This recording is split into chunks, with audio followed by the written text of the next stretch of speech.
I must also talk about Manipur because he talked at length about how peace has eluded Manipur so far. It's been a year and there is need that Manipur should be discussed on priority. Let's quickly listen into him before I come to you, Brijesh. अब 1 साल से मणिपुर शांति की राह देख रहा है।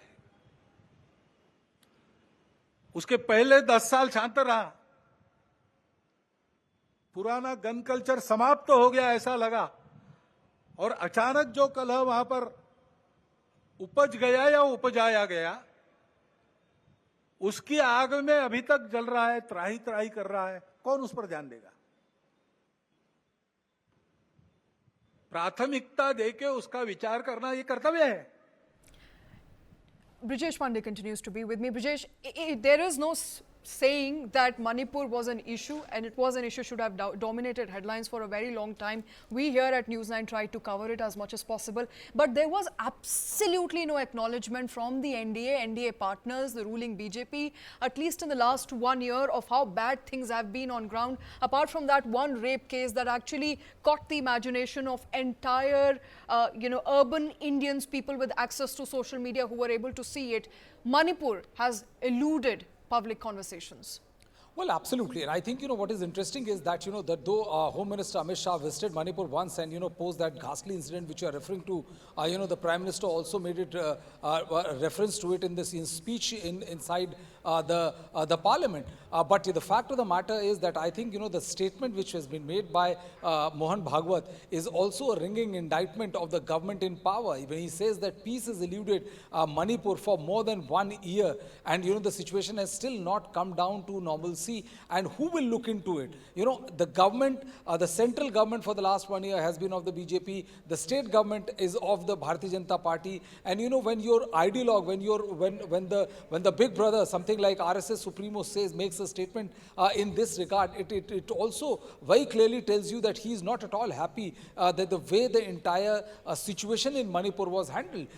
Today we saw Shweta that a bullet was fired at an advanced security convoy of Chief Minister N. Biren Singh, who is likely to visit Manipur on Tuesday in Jerejham. So one thing is very clear that, that there could be some lull, like for 10, 15 days nothing happens, but then one incident happens and which shatters the smoke screen of peace which we think, Manipur has achieved. So the situation is Manipur continues to remain volatile. We may not seeing the kind of witness which you used to see in the first 3 to 4 months, but that by no stretch of imagination we can say normalcy per se has returned. And I think this statement of Mohan Bhagwat would be welcomed by most of the opposition leader, because it is as I said, that center and state both, the double engine belongs to the BJP, and on this particular issue, the Congress has taken BJP to task. The fact of the matter is that Rahul Gandhi started the second leg of his Bharat Jodo Yatra from Manipur itself, and also the fact that both seats of Manipur was won by the Congress party. I think this is also one of the reasons why Mohan Bhagwat said that that somebody has to look into it, into the issue of Manipur on priority. Shweta? Brijesh, about 10 years ago from now, it would be difficult to imagine a government that did not have support of Sangh. Today, it does look like very clearly from the statements, and correct me if I'm wrong again, you're a veteran journalist.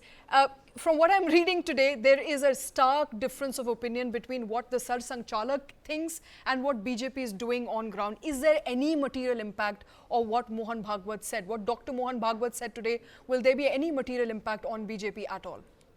Oh, it would, Shweta, because, the fact of the matter is that if you remember, BJP party president JP Nadda in one of the interviews said that, BJP has now become big and we don't need a Sangh for hand holding and things like that. And once the number came out, many believe that this difference of, BJP getting a simple majority is also a result of a friction between the RSS and the BJP. Now the BJP is not as powerful as it was in 2019. I'm not saying that they're running a very shaky coalition, but, if you don't have your own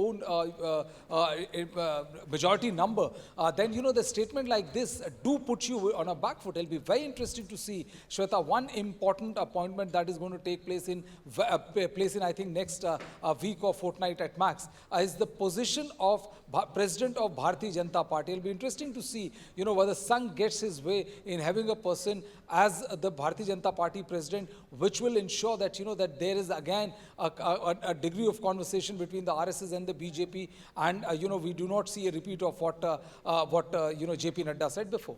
All right, and before I let you go, since you mentioned party president, I think all eyes will be on that now that JP Nadda has been sworn in as the cabinet minister. We know BJP needs a party president. Will he be somebody closer to RSS? We'll have to wait and watch out for. But what are the names in fray? Well, there are several names in fray, but I won't be hazarding a guess given the way BJP and RSS operates. But the fact of the matter is that yes, there are several names. There's name of Vinod Tawde, who is also Prabhari of Bihar. There's name of Om Mathur. There's name of Sunil Bansal. Who between him and the BJP saw a spectacular performance. Him and Amit Shah saw a spectacular performance of 71 seats in 2014, and then subsequent 19, where he was later on sent to Delhi. And then there is also, talk of how Anurag Thakur was an ex-information and broadcasting minister and 5-term MP, can also be given a chance. But, the name of these three, Vinod Tawde, Om Mathur and Sunil Bansal, all three of them, old RSS hands, is doing the rounds, but it'll be interesting to see who actually gets to make the cut.